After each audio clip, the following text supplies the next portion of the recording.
Oi, pessoal, estamos aqui mais uma vez para trazer muito conteúdo para vocês e dessa vez com um convidado diferenciado. A gente está aqui hoje com o Guilherme Ribeiro. Gui, muito obrigada por ter atendido aí o do nosso pedido. Muita coisa bacana para a gente tratar hoje. Guilherme, ele tem nada mais, nada menos que mais de 30 anos de mercado imobiliário. Ele é um idealizador do nosso mercado, cuida de N assuntos, trata de N assuntos do nosso mercado de A a Z, né? Então participou aí, inclusive teve muita participação em grandes marcas significativas para o nosso mercado. Ele vai falar um pouquinho da história dele e a gente vai entrar num tema bem interessante. Esse tema só podia ser você, Gui. Só podia ser você. A gente vai tratar de desafios do nosso mercado e um deles que pouca gente fala. E alguns acreditam e outros não, que é sobre a desintermediação. Então, tá com você, Gui. Dani, super obrigado pelo convite. É um prazer enorme estar aqui com você e debatendo esses assuntos, principalmente assuntos que são novidades ou são polêmicos ou tabus no mercado imobiliário. Você sabe que eu gosto muito disso. Em tanto tempo de mercado, eu vi bastante coisa acontecer, mas eu acho que ainda o que a gente tem pela frente é muito maior. Todo esse tempo eu acabei participando como executivo de várias empresas, vestindo chapéus diferentes, estando em entidades, e a gente sempre está tentando fazer algo que torna esse mercado mais líquido, melhor para todo mundo, um ganha-ganha para quem está vendendo, para quem está comprando, para quem é corretor, dono de imobiliário, investidor, etc. E eu acho que hoje a gente vai poder passar por um tema que muita gente discute nos bastidores e pouca gente fala abertamente. Exatamente. E aí eu já começo com essa pergunta. O que você pensa e você acredita ou não a respeito da desintermediação? Dentro do que está acontecendo, os movimentos do nosso mercado, tantas startups, a desburocratização, a celeridade dos processos, o que você pensa a respeito disso? É possível, não é possível? Como é que a gente faz essa leitura aí? Eu acho que se a gente voltasse a uns 20 anos atrás, era um tema que a gente começava a falar naquela época e todo mundo falava que era impossível acontecer a desintermediação. Mas ela aconteceu num monte de setores. Por exemplo, hoje, quando você vai viajar, você não vai consultar uma agência de viagem, a menos que você queira uma consultoria, um serviço de concierge para montar uma viagem super especial para você. Mas vários serviços que a gente tem foram desintermediados. E o mercado imobiliário continua ainda tendo a figura do corretor ou da imobiliária, por diversos motivos. Mas muita coisa mudou. Eu acho que a primeira coisa que mudou e que faz a gente avançar para a desintermediação é que o cliente está empoderado.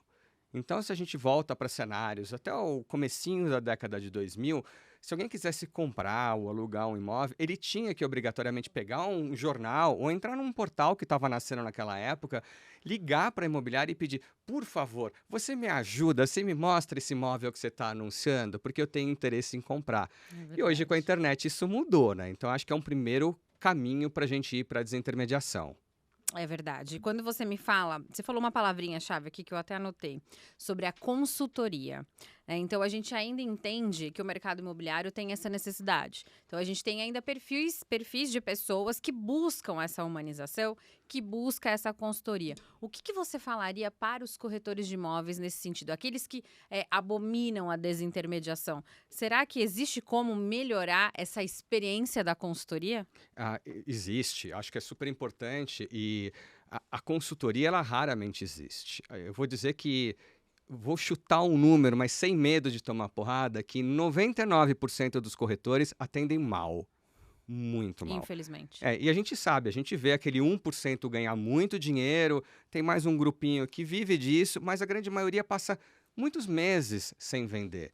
Porque eles não estão atuando como consultores, eles não conhecem o bairro, eles não conhecem o tipo de imóvel, eles não têm uma especialização, um nicho e, principalmente, eles não ouvem o cliente. Eu acho que é muito importante o corretor, em primeiro lugar, ouvir. Tentar entender o que está por trás da motivação de cada um dos clientes e aí sim oferecer um serviço. E isso vale para a imobiliária também. Muitas imobiliárias ficam discutindo que vai ter desintermediação ou que alguém está oferecendo uma comissão, cobrando uma comissão muito abaixo do mercado, ou que alguns portais começam a ter papéis diferentes, virar esteira, etc e tal. Mas eu acho que poucos param para fazer uma reflexão o que eles estão de fato oferecendo de valor agregado para o seu cliente. Se ele não oferece nada, não tem nem como ele cobrar a mais. Exatamente. E é bacana, Gui, quando a gente fala sobre o próprio consultor de imóveis. Então, ele mesmo reclama, ele mesmo fala: eu não vendo, o cliente não me responde, eu não alugo, eu não consigo performar bem. Só que isso está dentro de um escopo de obrigações e deveres que ele deveria fazer e não faz. Uma delas é acreditar na profissão do corretor de imóveis. Então, eu sempre digo, não sei o que você pensa a respeito disso, que o imóvel ele é um meio, né? Não é o fim. Então, o que você pensa sobre essa questão do corretor colocar sempre como a venda como principal e esquecer a experiência do cliente? Eu acho que o corretor que faz isso está errado, ok? O imóvel é o produto, mas ele só vai ser vendido se a gente entender o cliente e cada um tem a sua motivação. Algum está comprando por investimento, outro porque a família cresceu, ou porque a família encolheu, ou porque mudou do local de trabalho. Enfim, existem várias motivações. E a gente precisa entender esse cliente e atender. E às vezes a gente não vai ter o imóvel ideal para esse cliente ou vai ter uma jornada mais longa. E se a gente cria essa empatia e esse relacionamento com o cliente, pode ser que a gente perca a venda de um imóvel X específico, mas no médio e no longo prazo, a gente vai ter esse cliente na nossa carteira por várias vezes. O corretor, você acha que ele deve ser um corretor ligado à tecnologia? Você que é o cara das inovações da tecnologia, diretor do Secov, e justamente dentro dessa GT que trata das inovações, trata dos portais, como que é o corretor hoje? Ele precisa quebrar alguns paradigmas. A gente ainda percebe que não tem mudança de mindset. Então, o que você fala para o corretor, aquele que não tem zero tecnologia, zero inovação? Vamos lá, sua dica. Primeiro eu fico surpreso desse corretor ainda existir, né? Porque É verdade. a gente já deveria estar imerso na tecnologia há 20 anos, pelo menos, há umas 2 décadas.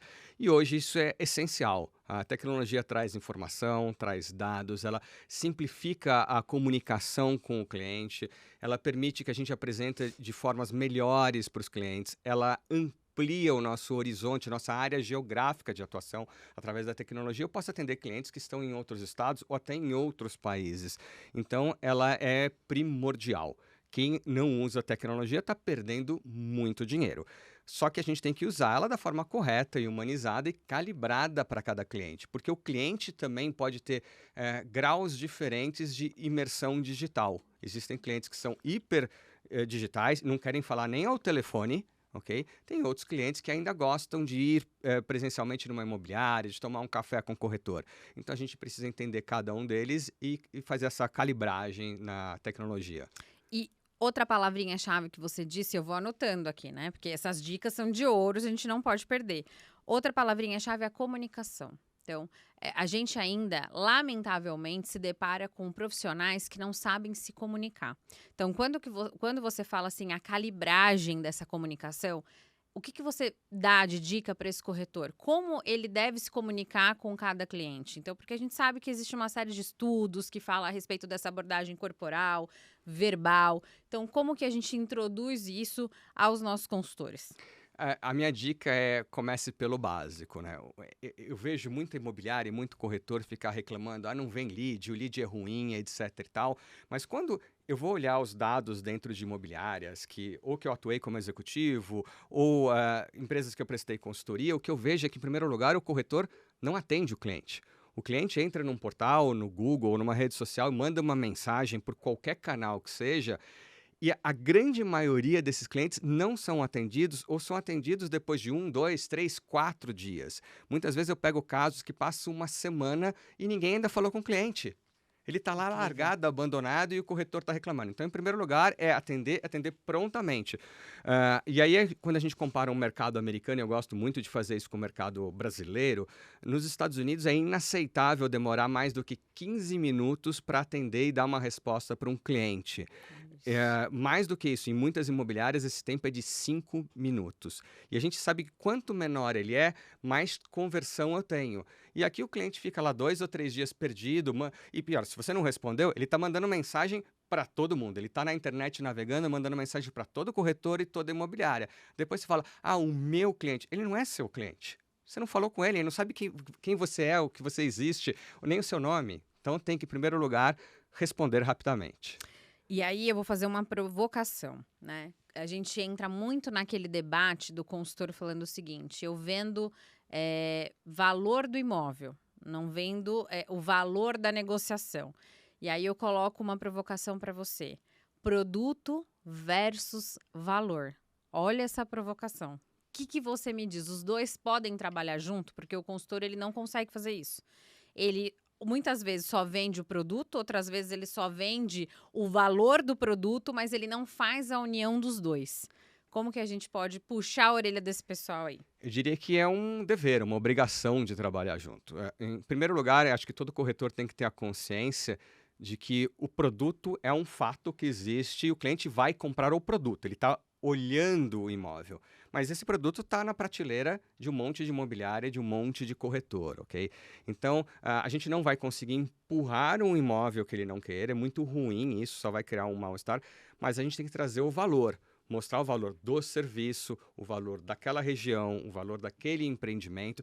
Com tudo isso, a gente vai fazer algo diferente da concorrência e conseguir sim cativar o cliente, encantar o cliente e passar uma boa experiência. Mas falando em experiência, são raríssimos os casos no Brasil que uma imobiliária ou um corretor sequer mede a experiência. A gente tem pesquisa, CSAT, Boa. NPS, pesquisas de qualidade.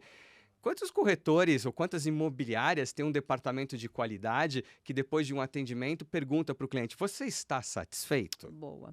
E você acha que isso não acontece pelo medo da negativa?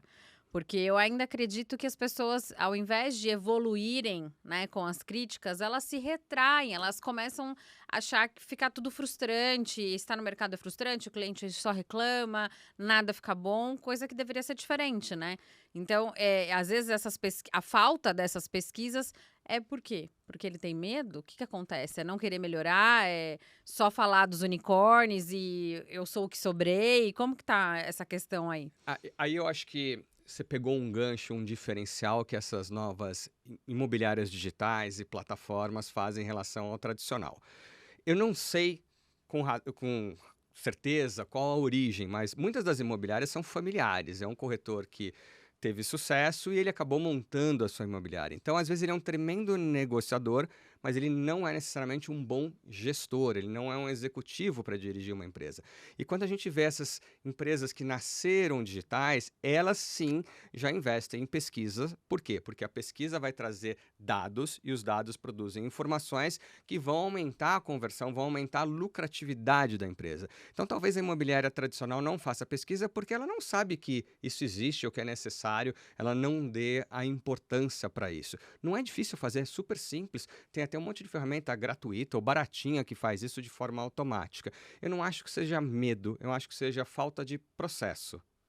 Bom, você falou falta de processo e me vem a seguinte pergunta: as dores das empresas que estão começando agora no ramo imobiliário, desde que empresa está começando, empresa que já existe há um bom tempo, eu participo de muito evento e a gente ainda escuta muito a questão do gestor. Não se tem nas empresas alguém que consiga gerir os processos, não consiga gerir pessoas, e aí a gente acaba tendo aí muitos problemas de conversão, porque a pessoa está no lugar errado, está fazendo o que não deveria fazer, faz aquilo que não é bom. O que você pensa a respeito desta pessoa que é o gestor do mercado imobiliário, das empresas, enfim, a importância dessa pessoa que impacta diretamente nas conversões? Aí eu acho que existe um outro diferencial. A gente volta de novo nessa comparação das empresas novas. Novas, estou dizendo, as nativas digitais, os Sim. unicórnios, para as tradicionais. As tradicionais, eu acho que o que mais explica isso é exatamente esse fato de que as pessoas são promovidas de posições comerciais para posições de gestão. E ela não tem aquela bagagem, ela não tem aquela experiência. E as empresas que surgem porque tiveram um investimento para resolver uma dor do mercado imobiliário, elas contratam executivos que já exerceram essa posição de gestor em outras empresas, mesmo que fora do mercado imobiliário. Mas daí falta uma coisa para elas. Falta essas pessoas conhecerem o mercado imobiliário. Então, eu acho que muitas delas tiveram uma curva de aprendizado muito longa porque puseram bons gestores que não tinham experiência no mercado imobiliário. E na imobiliária tradicional, puseram pessoas que tinham muita experiência no mercado imobiliário, mas não tinham posição de gestão, experiência em gestão. quais as dicas, né? Qual a de ouro, quais as dicas que você dá? O que precisa ter um bom gestor no mercado imobiliário? Quais são os soft skills que eles precisam ter e fazer aí diante da equipe? Você trouxe o termo soft skill, eu acho isso interessante. A gente está vivendo, ou já viveu, né? Está chegando no mercado imobiliário agora, essa mudança de cultura e de gestão corporativa, né? E o mercado imobiliário era um mercado muito duro, muito as equipes geridas na porrada, o Era. gerente pressionando e buscando meta. E eu acho que tem que ter, eu acho que toda equipe comercial tem que ter meta, desafio, tem que todos serem ambiciosos, mas eu acho que falta soft skill, falta a posição de deixar de ser um chefe e passar a ser um líder, cativar o seu time, estar próximo de cada corretor, entender a dificuldade. Tem gente que é excepcional para captar um imóvel, mas não sabe apresentar o imóvel. Tem gente que faz uma visita excelente, mas não sabe tirar uma proposta. Tem gente que tira a proposta, mas não sabe fazer um fechamento, uma negociação. E aí é o papel desse gestor, desse gerente, desse diretor de entender o ponto forte e o ponto fraco de cada pessoa no seu time e tá preparando, tá treinando, servindo como um mentor para essa pessoa, para que ela se desenvolva e a empresa como um todo evolua.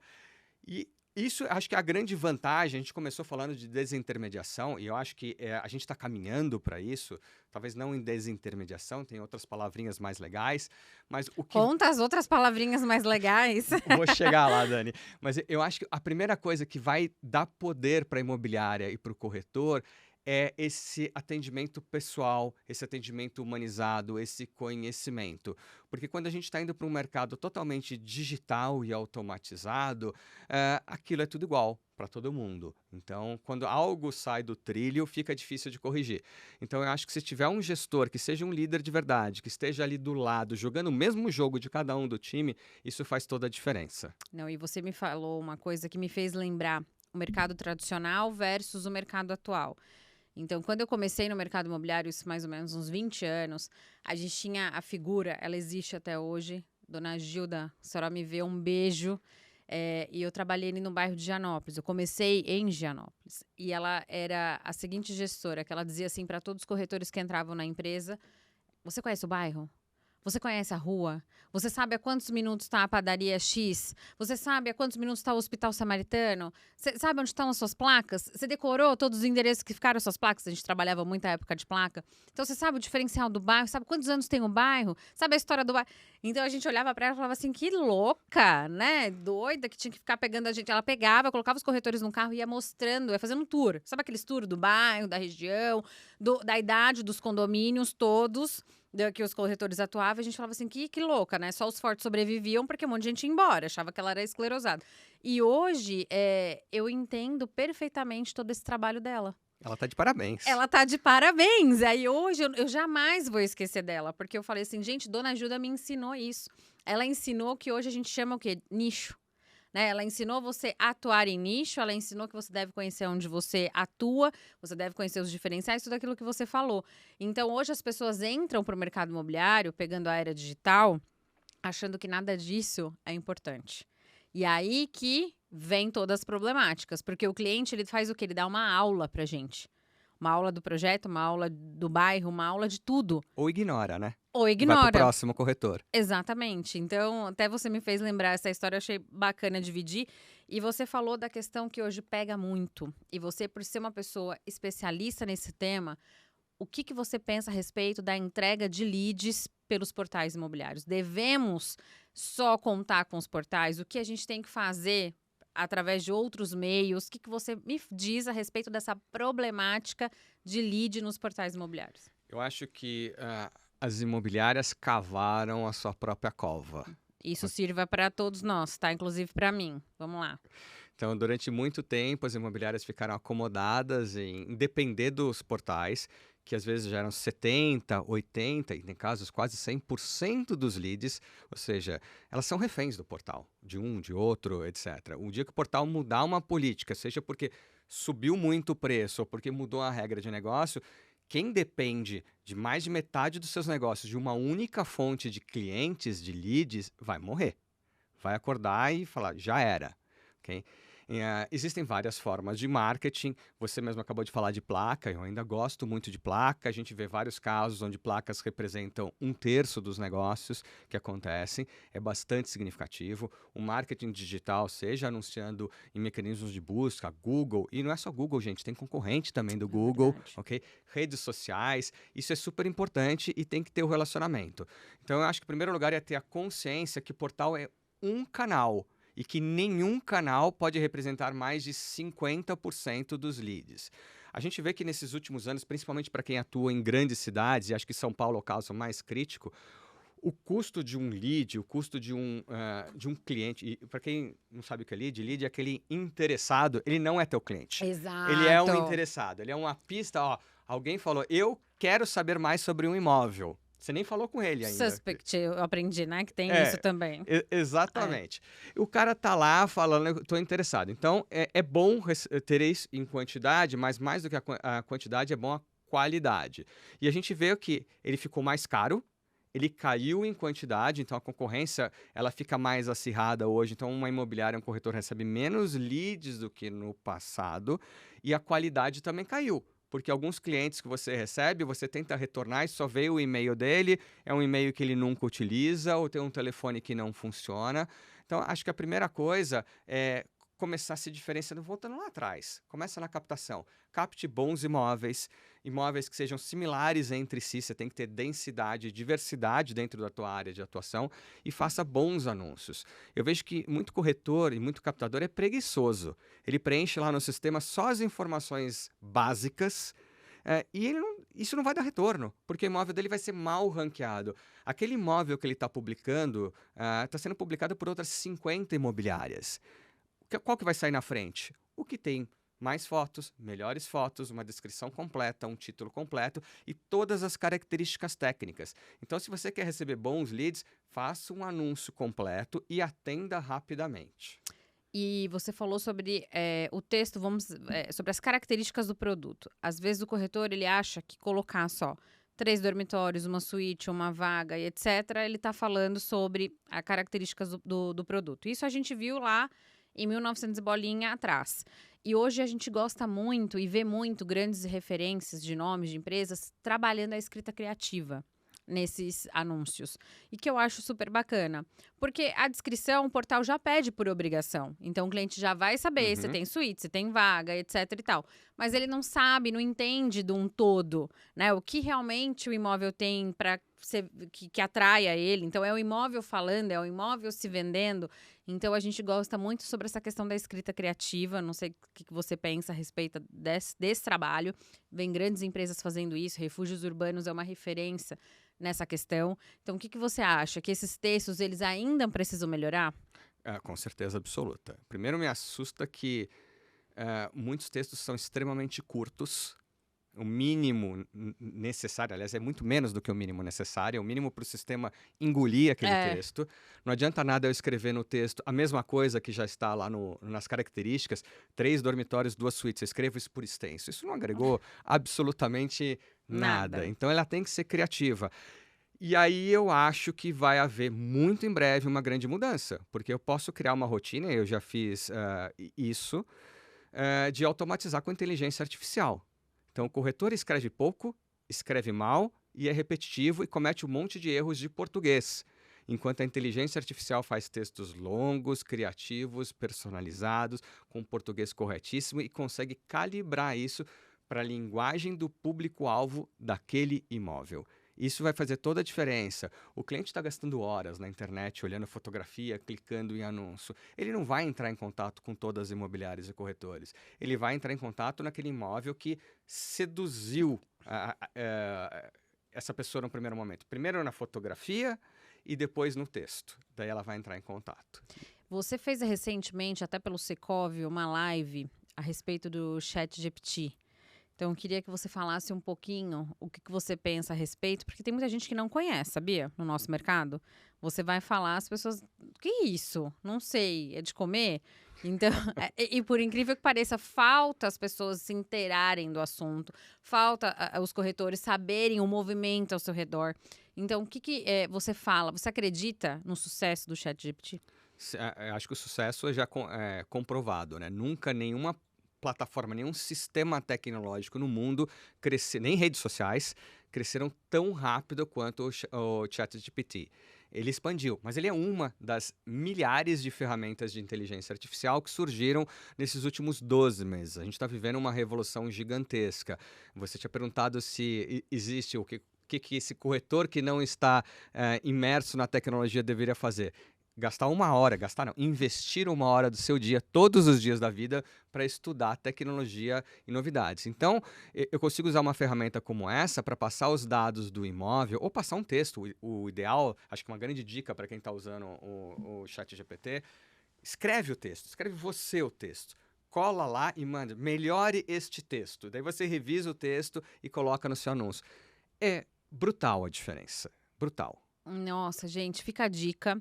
Quem me perguntou, a gente está ouvindo aqui da voz da pessoa que está super antenada a isso, e eu acho que vale a pena, né? Fica a lição de casa para todo mundo investir em tecnologia, procurar estudar, procurar ver esse movimento, acompanhar o movimento do mercado, faz total diferença. E ir atrás, né? Porque às vezes as pessoas esperam sempre que a gente leve a informação, mas você precisa ter a proatividade de buscar, de se antenar o que está acontecendo. E outro assunto polêmico que eu vou trazer é sobre relacionamento. O que a gente vê que as pessoas não sabem, os corretores não sabem criar relacionamento com o seu cliente. E muitos deles, isso eu escuto diariamente falando assim, Dani, é impossível isso. Isso não funciona. É impossível você marcar a vida de um cliente, é impossível o cliente olhar e falar assim, putz, eu vou falar com o Guilherme, porque ele é a minha referência no mercado e o que ele falar eu vou fazer e etc e tal. Você acha que é impossível criar esse relacionamento? Lógico que não, né? Durante mais de um século, os corretores ganharam muito dinheiro com o relacionamento. Eu acho que a coisa mais importante é uma obrigação. E olha quanta coisa que você está trazendo e que a gente começou a falar da desintermediação e eu vou voltar para isso. Olha quanto ponto fraco, quantas falhas existem no processo de venda de um imóvel, seja do corretor ou da imobiliária, e esses processos vão passar a ser automatizados daqui para frente. Então, isso eu acho que é a primeira grande revolução. Se o corretor não atende, o robô atende. Se o corretor não faz follow-up, não tenta construir um relacionamento, o robô vai fazer.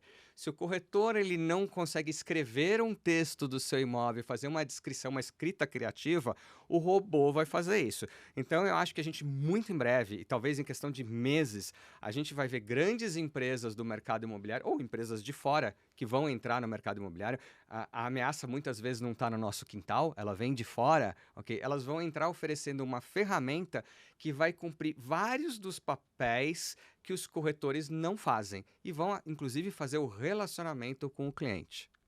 Você falou tudo. O que a gente não faz, o robô vai fazer. Então, as pessoas têm que ter essa consciência e acreditar. E a melhora da sua desenvoltura impacta em você mesmo querer mudar, em você mesmo querer fazer e você mesmo buscar aquilo que você acha que é impossível, que você tem uma deficiência. E a gente vai entrar já nesse olhar sobre a capacitação.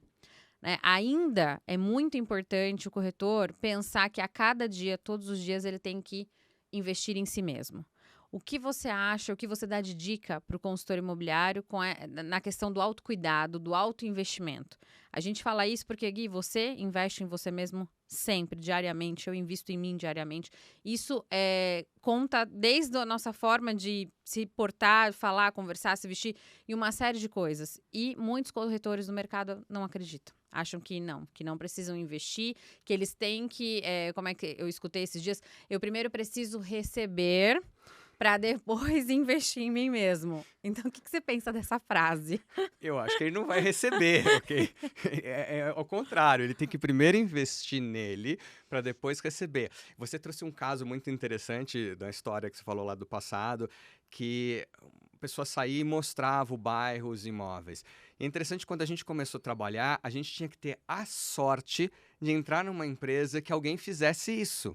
Olha aí. Porque não tinha aonde buscar conhecimento. Mas hoje é muito fácil. Hoje, olha quantos cursos tem, quantos livros, quantos podcasts, quantos canais no YouTube existem ensinando.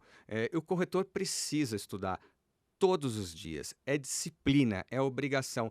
E olha como quão complexo que é essa profissão. Eu preciso saber de direito, eu preciso saber da área tributária, eu preciso saber da área contábil, eu preciso conhecer o que acontece com a legislação urbana e o desenvolvimento da cidade, eu preciso conhecer de arquitetura, engenharia, decoração. Dani, eu estudei Feng Shui. Olha só. Cara, é super amplo o leque de conhecimentos que a gente tem que ter, porque em cada negociação, em cada imóvel, para cada cliente, você vai usar um kit diferente de tudo isso que você aprendeu na sua vida. E é bem bacana, né? Bem interessante. E eu queria colocar para fazer um joguinho que a gente sempre faz aqui com todos os nossos convidados. As pessoas sempre deixando assim uma mensagem, um ensinamento. Então eu vou jogar para você uma palavra e dentro do contexto você me diz aí o que você pensa. E são palavras pertinentes aí ao nosso assunto, dentro do nosso mercado aí de intermediação. Então, eu vou começar com uma bem bacana que várias pessoas falam diferente, mas no fundo sempre acaba na mesma coisa. Então, sucesso. O que é o sucesso para quem está no mercado imobiliário? É a consequência da sua determinação e dedicação. Consequência da sua determinação e dedicação. E o foco? É outra obrigação. Você precisa ter disciplina, precisa ter foco e vou mais longe, precisa ter especialização. É muito difícil um corretor conseguir atuar em todos os nichos, em todos os locais, atirar para todo lado. Não vai ter sucesso. O que é mais fácil, acreditar ou desistir? Eu diria que é mais fácil desistir, mas aí é uma derrota, ok? Eu prefiro acreditar, porque eu sei que é possível. Ótimo. E o que você falaria para o corretor de imóveis que não sabe nada disso, está chegando agora, então ele não tá sendo aí desafiador para ele, e justamente a desintermediação faz parte desse desafio. O que você falaria para a pessoa que está começando agora no mercado imobiliário? Bem-vindo ao jogo. Todo mundo começou do zero. Só que para quem está começando agora, ele tem uma tremenda vantagem dessa grande disponibilidade de ferramentas para você divulgar o seu imóvel, grande possibilidade de conexão com um monte de empresa para vender lançamentos, para estudar. Então, é muito mais fácil hoje do que era lá atrás. Isso é verdade. E para o gestor? O que o gestor precisa? A gente já deu algumas dicas aqui, uma palavrinha assim resumida. Ele precisa ter não só as metas, que acho que muito gestor tem a meta, eu preciso vender tantos milhões no mês, mas ele precisa fazer um planejamento. Ele precisa ter um plano de como a equipe dele vai produzir. E eu diria até um pouquinho mais, complementando o que você falou, a gente se depara com muito gestor que não conhece dos dados da sua própria empresa. É assustador. É assustador. Então, você vai para uma reunião, você vai para uma conversa e ele não sabe qual foi o VGV, qual é o VGV dele, ele não sabe quantos imóveis ele tem na plataforma, ele não sabe absolutamente nada do que diz respeito a dados, quanto ele performou, quantos leads ele recebeu, até falando um pouco dessa gestão de dados, para a gente até finalizar, o nosso tempo está chegando aí ao final, no que diz respeito a dados, o quanto é significativo sabermos dos dados da nossa própria empresa. Isso impacta nas conversões? Impacta brutalmente, ok? Que nem você ia querer cruzar o oceano, navegar sem informação nenhuma, sem bússola, sem GPS, sem nada, você vai chegar em algum lugar, provavelmente. É no local que você queria chegar? Muito provavelmente não. Então, eu acho que muita gente está acomodado, reclama do mercado, mas ela está, de certa forma, satisfeita. Eu cheguei naquele tamanho, mas vai continuar daqui a 10, 20, 30 anos sendo uma imobiliária pequena ou mediana na sua atuação super regional. A empresa só vai conseguir crescer, o gestor só vai conseguir que a sua equipe, que seu time se desenvolva se ele tiver informação, se ele tiver dados e se ele tiver comparação. Muitas vezes a gente está reclamando do mercado, mas a gente não sabe nem se a gente é o primeiro ou o 28º no bairro de atuação. Então, a primeira coisa que alguém tem que fazer é coletar dados e fazer uma análise para poder, aí sim, fazer um plano de negócios. Gente, essas foram todas as dicas passadas pelo nosso convidado de hoje. Guilherme, eu queria agradecer pela participação, por dividir com a gente a sua experiência, que nesse tempinho não tem como a gente passar toda a vivência, tudo que a gente quer conversar, tudo aquilo que a gente quer falar E só agradecer. Agradecer pelo teu tempo, agradecer pelo amor, né, que você tem em atuar no mercado imobiliário. E a gente vai ter muita coisa junto. Tem spoiler, gente, de muita coisa que a gente vai fazer juntos. Fiquem ligados e mais uma vez, obrigada, Gui. Super obrigado e dando um recado para vocês aí, acreditem no mercado imobiliário, estudem, arregassem a manga, porque ele é gigantesco, é um mercado trilionário. É isso aí. É desafiador, mas a gente consegue. Isso aí. Obrigada, gente. Pronto? Show? Voou. É... Muito bom. Gente,